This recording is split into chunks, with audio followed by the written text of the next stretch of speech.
என்ன மிஸ்டர் செல்வக்கண்ணன், நேத்து நான் உங்களை ரொம்ப சங்கடப்படுத்திட்டேனா? எனக்கும் கஷ்டமா தான் இருந்தது. எனிவே, பிரச்சனைக்கு முற்றுப்புள்ளி வச்சுட்டா நல்லதுன்னு தோணுச்சு.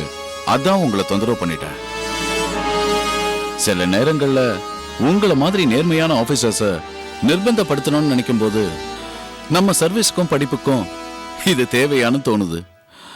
ஓகே மிஸ்டர் செல்வக்கண்ணன், குலசேகர் விஷயத்துல என்ன முடிவு எடுத்திருக்கீங்க? புதுசா ஒன்னும் முடிவெடுக்கல. ஏற்கனவே எடுத்த முடிவுல உறுதியா இருக்கேன். You mean? ஆமா சார், நான் குலசேகரம் மேல எடுத்த நடவடிக்கையிலிருந்து பின்வாங்க போறதில்ல. சட்டம் அதோட கடமையை செய்யும். ஒருவேளை என்னோட ஆக்ஷன் தப்பா இருந்து அந்த சட்டம் என்ன தண்டிச்சாலும் அதை ஏத்துக்க நான் தயாரா இருக்கேன். நீங்க இந்த முடிவுல இருந்து மாற மாட்டீங்கன்னு எனக்கு நல்லா தெரியும். இருந்தாலும் நம்ம தலைக்கு மேல சில அதிகார கத்திங்க தொங்குது. அந்த குலசேகரனை பத்தி நானும் சில விஷயங்களை சேகரிச்சேன். எல்லாத்தையும் ஆராய்ஞ்சு பார்த்தா அவர் விஷயத்துல கொஞ்சம் விட்டு கொடுத்து போறது நல்லது. இந்த முடிவை நீங்க மறுத்தீங்கன்னா கண்டிப்பா உங்களுக்கு பாதிப்பு ஏற்பட நிறைய வாய்ப்பு இருக்கு. அப்படிதான் என் மனசுல தோணுது. அதான் உங்ககிட்ட சொன்னேன். எந்த தப்பும் செய்யாம எப்படி சார் பாதிப்பு வரும்? பாதிப்புனா உங்க வேலையை பாதிக்கிற மாதிரி இல்லைனாலும் வட மாநிலங்களுக்கு டிரான்ஸ்பர் இப்படி ஏதாவது வரலாம். நீங்க ஒரு நல்ல திறமையான அதிகாரி. இன்னும் சில வருடங்கள்ல என்னுடைய இடத்துக்கு வர தகுதி உங்களுக்கு இருக்கு. உங்களுக்கு எந்த ஒரு பாதிப்பும் வரக்கூடாதுன்னு தான் இவ்வளவு தூரம் வற்புறுத்துறேன். மத்தபடி வேற யாராவது இருந்தா போன்லயே தகவல் சொல்லியிருப்பேன். ஓகே, ஊருக்கு போனதும் ஒரு நல்ல முடிவெடுங்க. All the best. Thank you sir. Okay, take care. Thank you.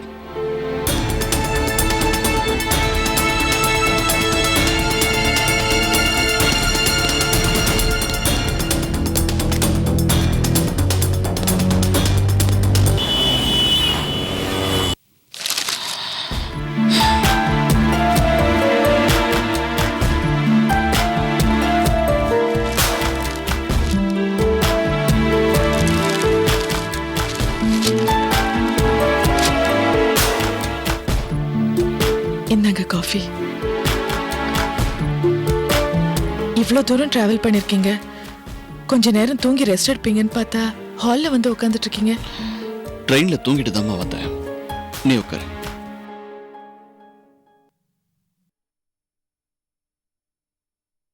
படுத்த உடனே ட்ரெயின்ல தூக்கம் வந்துருச்சா? அது எப்படி தூக்கம் வரும் கங்கா? என் செல்ல நீயும் என் செல்ல குழந்தையும் இங்க தனியா இருக்கும்போது உடனே தூங்குவேனா?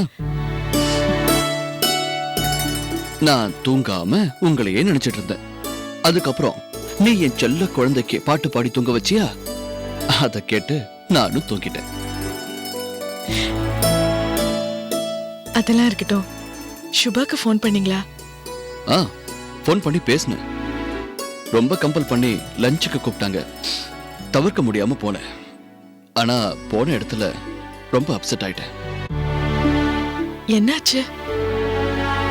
அந்த பொண்ணுக்கு அம்மா மட்டும்தான் இருக்காங்க. அதுவும் பக்கவாத பேஷண்ட். படுத்த படுக்கையா இருக்காங்க. இந்த விஷயம் உனக்கு தெரியுமா? ஆமா, சொல்லிருக்காங்க. அவங்களுக்கு அவங்க அம்மா பத்தி தான் ரொம்ப கவலை. ஆமா கங்கா, அவங்க அம்மாவை கவனிச்சுக்கிறதுக்காக இது நாள் வரைக்கும் கல்யாணமே பண்ணிக்கலையா? சுபா தன்னோட சொந்த வாழ்க்கையில் நடந்த பிரச்சனைகளை பத்தி என்கிட்ட சொன்னாங்க. கேட்கவே மனசுக்கு ரொம்ப வேதனையா இருந்தது. அப்புறம் கட்டாயப்படுத்தி சாப்பிட சொன்னாங்க. நானும் அவங்க ஆறுதலுக்காக சாப்பிட்டேன். நானும் உங்க கூட வந்திருந்தா சுபாக்கு இன்னும் ஆறுதலா இருந்திருக்கும். செல்வா, அப்படி வருத்தப்படுற அளவுக்கு சென்னையில யாருக்கு என்னாச்சு? ஒண்ணு இல்லம்மா, கங்கா ஐஏஎஸ் எழுத சென்னைக்கு போனா இல்லையா, கையில கூட அடிபட்டுச்சு. அப்ப கங்காவுக்கு ஹெல்ப் பண்ண பொண்ணை பத்தி தான் பேசிட்டு இருந்தோம். ஓ அப்படியாப்பா, நீ கங்கா கூட கூட்டு போயிருந்தாக்கா உனக்கும் துணையா இருந்திருக்கும், அந்த பொண்ணுக்கும் ஆறுதலா இருந்திருக்கும்.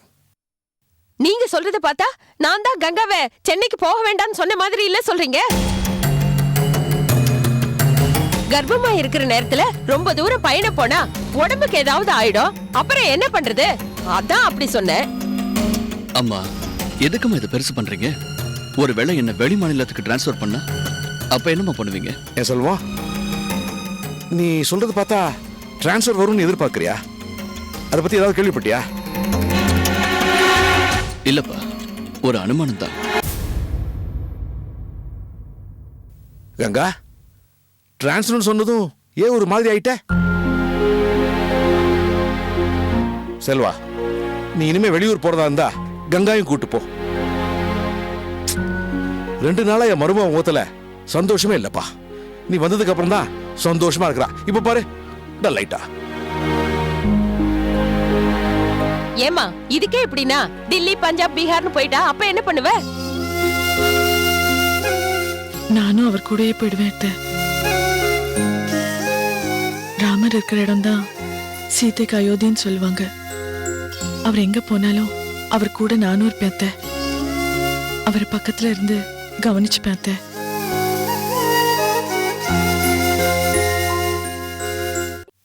அத்தை, தமிழ்நாட்டிலே எங்கேயாவது டிரான்ஸ்ஃபர் ஆனாலும் பரவாயில்ல, அவர் சமாளிச்சுப்பாரு. ஆனா வெளி மாநிலத்துக்கு டிரான்ஸ்ஃபர் ஆனா நானும் அவர் கூட இருக்கணும்னு ஆசைப்படுறேன் அத்தை. என்ன இருந்தாலும் சாப்பாடுக்கெல்லாம் கஷ்டமா இருக்கும்ல. செல்வா என்ன கிளர்க் வேலையா பாக்குறான், கலெக்டர் வேலை பாக்குறான். அவனுக்குன்னு தனி பங்களா, வேலைக்காரங்கன்னு எல்லா வசதியும் கொடுப்பாங்க. சமையலுக்கு ஆளை வச்சுக்கிட்டா போச்சு. கற்பகம், எல்லாத்துக்கும் ஆள் வச்சிட்டா போதுமா? என்னதான் இருந்தாலும் கங்கா மாதிரி அன்பா கவனிக்க முடியுமா? கணவனுக்கு ஆறுதலா 4 வார்த்தை பேசுறதுக்கு கூட மனைவி இருக்க வேண்டாமா? நீங்களும் கலெக்டர் வேலை தான் பாத்தீங்க. பீகார், காஷ்மீர்னு இந்தியாவுல எல்லா ஊரும் சுத்திட்டு வந்தீங்க. நான் என்ன உங்க கூட தொத்திக்கிட்டே வந்தேன்? சென்னையில தானே இருந்தேன். கற்பகம், நீ சொல்றது சரின்னாலும் அந்த காலம் வேற, இந்த காலம் வேற. அது மட்டும் இல்ல, நீ படிக்காத பட்டிக்காடு, மொழி பிரச்சனை, அதான் உனக்கு சென்னையில விட்டு போன. கங்கனை உன்ன மாதிரியா? செல்வா மாதிரி நாளைக்கு கலெக்டராக போறவா 4 இடத்துக்கு போயிட்டு வந்தாதான் அனுபவம் வரும். உங்க 2 பேர் கல்யாணத்துல எவ்வளவு பிரச்சனைங்க வந்தது. எல்லார விட நான் தான் அதிகம் பாதிக்கப்பட்டேன். என் புள்ள மனசு சங்கடப்படக்கூடாதுன்னு நான் எவ்வளவோ பொறுத்துக்கிட்டேன். இப்ப நம்ம குடும்ப வாரிசு கங்கா வயித்துல வளருது. உங்க எல்லாரையும் விட எனக்கு என் பேர புள்ளதான் முக்கியம். உனக்கு குழந்தை முக்கியம்னா குழந்தை பிறக்கிற வரைக்கும் லீவு போட்டு நீ வீட்லயே இரு. வேலைதான் முக்கியம்னா நீ மட்டும் தனியா போ. கங்காவை நான் பத்திரமா பாத்துக்குவேன்.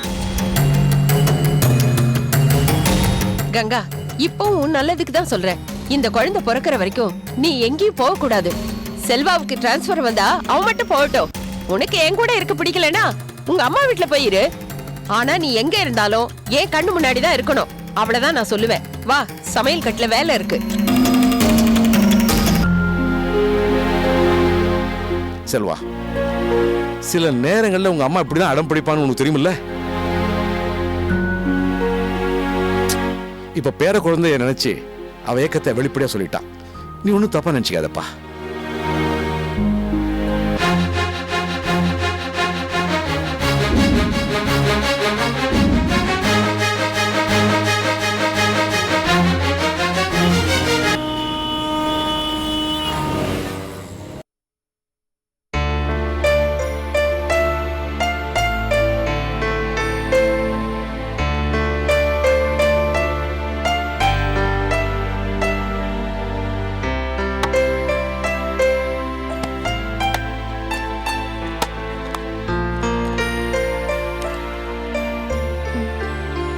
தண்ணி குடிமா.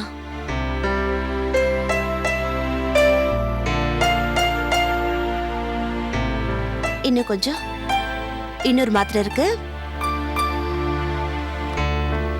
தருங்க.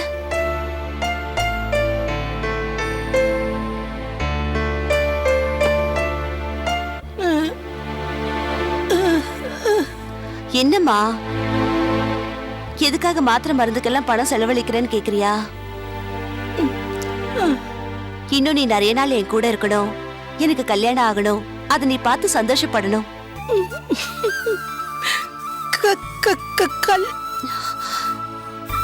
அம்மா, தேவையில்லாத கற்பனை பண்ணாதம்மா. செல்வக்கண்ணை என்கிட்ட பழகுனது பேசுனதையும் பார்த்துட்டு அவர் என்ன விரும்புற மாதிரியும் என்ன கல்யாணம் பண்ணிக்க ஆசைப்படுறதாவும் நீ நினைக்கிற. என்ன பார்க்க வரவங்களை எல்லாம் கல்யாணம் பண்ணிக்க முடியாதுமா. செல்வக்கண்ணன் சாருக்கு ஏற்கனவே கல்யாணம் ஆயிடுச்சு. கங்கான்னு அழகான பொண்டாட்டி இருக்கா.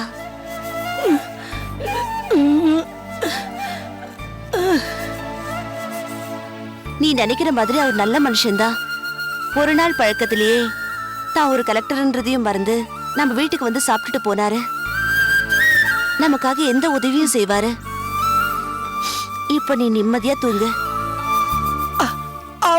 என்ன அவரை பார்க்கணுமா? சென்னைக்கு வந்தா கண்டிப்பா கூட்டிட்டு வரேன். என்ன ஃபோன் பண்ணணுமா? இரு பண்ற.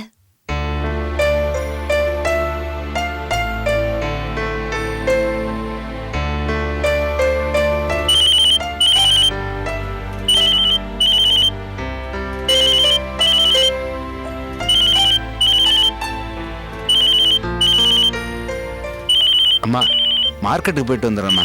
சரி. ஹலோ கங்கா, நான் சுபா பேசுறேன். நல்லா இருக்கீங்களா சுபா? நல்லா இருக்கேன். நீங்க எப்படி இருக்கீங்க? நல்லா இருக்கேன். குட்டி கலெக்டர் என்ன சொல்றாரு? ரெகுலரா டாக்டர் கிட்ட செக்கப்க்கு போறீங்கல்ல? எல்லாம் நல்லபடியா நடந்துட்டு இருக்கு. அம்மா எப்படி இருக்காங்க? அப்படியே தான் இருக்காங்க. அம்மாவுக்கு ஒரு சின்ன ஆசை. நான் ஏதாவது உதவி செய்யணுமா? அதெல்லாம் ஒண்ணும் வேண்டாம். உங்க வீட்டுக்காரரை பார்த்தா அம்மா மனசுக்கு கொஞ்சம் திருப்தியா இருக்கா. அதனால மறுபடியும் அவரை பார்க்கணும்னு ஆசைப்படுறாங்க. அவ்வளவுதானே. அவர் சென்னைக்கு வரும்போது அவசியம் அம்மாவை வந்து பார்க்க சொல்றேன். முடிஞ்சா நானும் வரேன். ரொம்ப தேங்க்ஸ் கங்கா. அம்மா கிட்ட சொல்ற, ரொம்ப சந்தோஷப்படுவாங்க. கங்கா, நாம எக்ஸாம் எழுதணும்ல, நாளைக்கு ரிசல்ட் தெரிஞ்சிரும் நினைக்கிறேன். நீங்க பாஸ் ஆயிடுவீங்க. நான் தான் எப்படின்னு தெரியல. அதெல்லாம் ஒண்ணும் இல்ல. நீங்களும் எக்ஸாம்ல பாஸ் பண்ணிடுவீங்க. நீங்க கண்டிப்பா கலெக்டர் ஆவீங்க. அந்த நம்பிக்கை எனக்கு இருக்கு. உன்னோட நம்பிக்கைக்கு ரொம்ப நன்றி கங்கா. நான் போன் வச்சுட்டுமா? சரி. அம்மா, கங்கா கிட்ட சொல்லிட்டேன். கலெக்டர் கங்கா பேச்சு தட்ட மாட்டாரு. கண்டிப்பா உன்னை வந்து பாப்பாரு. இப்போ உனக்கு சந்தோஷமா? சரி, நீ ரெஸ்ட் எடு. சரியா?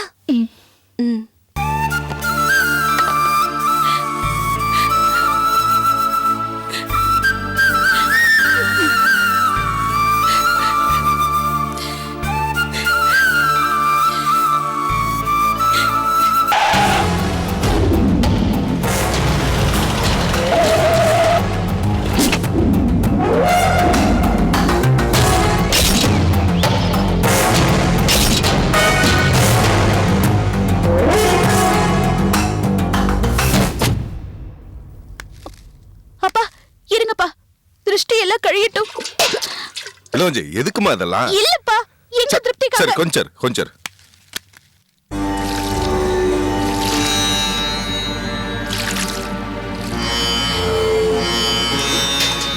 என்னங்க கொளுத்துங்க.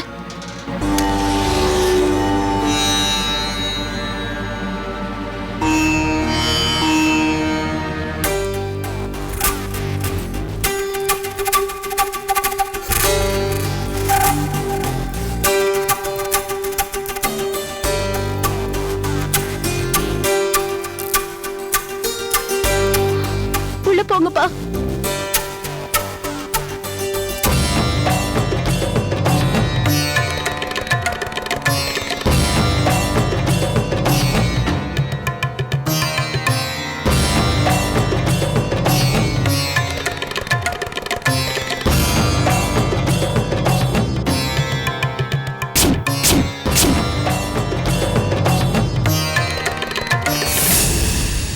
மாப்ள, இனிமே ஏதாவது செஞ்சே ஆகணும் மாப்ள.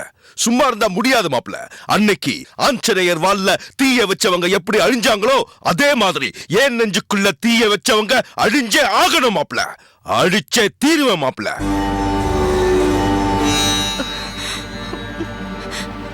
வேண்டாங்க, மேலும் மேலும் பகையை வளர்த்துக்க வேண்டாம். அது உங்களையும் அழிச்சு மத்தவங்களையும் அழிச்சிடுங்க. அட என்னமா நீ? எங்க அப்பா உள்ள வைக்கிறதுக்கு யாரு காரணமா இருந்தாங்களோ அவங்களே தூக்கி உள்ள வைக்கணும். நீ என்னடா சாதாரணமா விட சொல்ற? இத பாருமா, எங்களால முடியாது. மாப்ள, உங்க மாமா தான் ஏதோ கோவத்துல பேசுறாருன்னா இளவஞ்சி அதுல எண்ணெய் ஊத்துறா. நீங்க தான் இவளுக்கு உங்க மாமாவுக்கு எடுத்து சொல்லணும். பகை இல்லாத உறவு இருந்தாதான் யாராலையும் நிம்மதியா வாழ முடியும் மாப்ள. அத்தை, நீங்க சொல்ற உறவை கற்பகம் நினைக்கல, கங்கா நினைக்கல, கங்காவை கல்யாணம் பண்ண கலெக்டர் நினைக்கல, டிஎஸ்பி நினைக்கல, ஏன் நம்ம ஐயா கூட நினைக்கல. சொந்த தங்கச்சியோட புருஷனை விட கங்காவை கல்யாணம் பண்ண கலெக்டர் தான் பெருசா போச்சு. இன்னைக்கு புதுசா வந்த உறவு ஐயாக்கு பெருசா போச்சு இல்ல? ஏங்க ஐயாவை மட்டும் ஏன் சொல்றீங்க? எங்க அம்மா மட்டும் என்ன? எங்க அம்மாவுக்கு எங்க அப்பா மேல பாசம் இல்ல. தாலி கட்டின புருஷனை வெளியில கொண்டு வரணும்னு நீ நினைச்சிருந்தேனா ஐயா முன்னாடி வந்து கண்ணை கசக்கி இருந்தேனா அப்பாவை எப்போ வெளியில கொண்டு வந்திருக்கலாம். இத நான் வந்து உன்கிட்ட சொன்னப்போ முடியாதுன்னு சொல்லிட்டேன். இளவஞ்சி, எனக்காக உங்க அம்மா யார் முன்னாடியும் போய் நிக்கிறது எனக்கே பிடிக்காதுமா. இப்ப ஐயா சொல்லி தானே வெளியில வந்தீங்க. என்னமா சொன்ன? என்ன சொன்ன? ஐயா சொல்லி நான் வெளியே வந்தேன். இளவஞ்சி, என்னோட பேரும் செல்வாக்கும் செக்ரட்டரியேட் முழுக்க பேசப்பட்டிருக்கு. எவன் என் மேல புகார் கொடுத்தானோ அவனே புகாரை வாபஸ் வாங்கித்தான் இப்ப நான் வெளியே வந்திருக்கேன். இந்த குலசேகரனுடைய செல்வாக்க புரிஞ்சிக்காம பேசுறேன். அப்பா இப்ப என்ன தப்பா பண்ண போறீங்க? சண்முக வடிவு சரவணன் கல்யாணத்தை நிறுத்த போறேன்.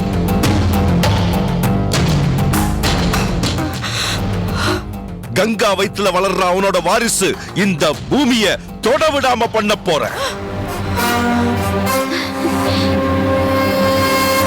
அந்த கலெக்டரும் கங்காவும் சேர்ந்து வாழ விடாம பண்ண போறேன். அது மட்டும் இல்ல, அந்த டிஎஸ்பி செண்பக பாண்டிய தன்னோட தங்கச்சிக்கு கல்யாணம் நடக்கலையேன்ற விரக்தியில வேதனைப்படணும். அத பார்த்து நான் ரசிக்கணும். என்னங்க வேண்டாங்க. கங்கா இப்பதான் கல்யாணமாய் புது பொண்ணா சந்தோஷமா வாழ்ந்துகிட்டு இருக்கா. அவளுக்கு கெடுதல் பண்ணிடாதீங்க.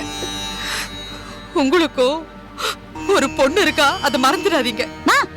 உனக்கு உலகமே உங்க அண்ணன் தான், மத்ததெல்லாம் உனக்கு ஒண்ணு தெரியாது. பேசாம உள்ள போ. அப்பா எது செஞ்சாலும் அதை நம்ம நல்லதுக்காக தான் செய்வாரு. இத பாருடி, உங்க ரெண்டு பேருக்குமே சொல்றேன், கங்காவுக்கு நீங்க எது பண்றதா இருந்தாலும் கங்கா என் அண்ணன் பொண்ணுங்கிறத மறந்துடாதீங்க.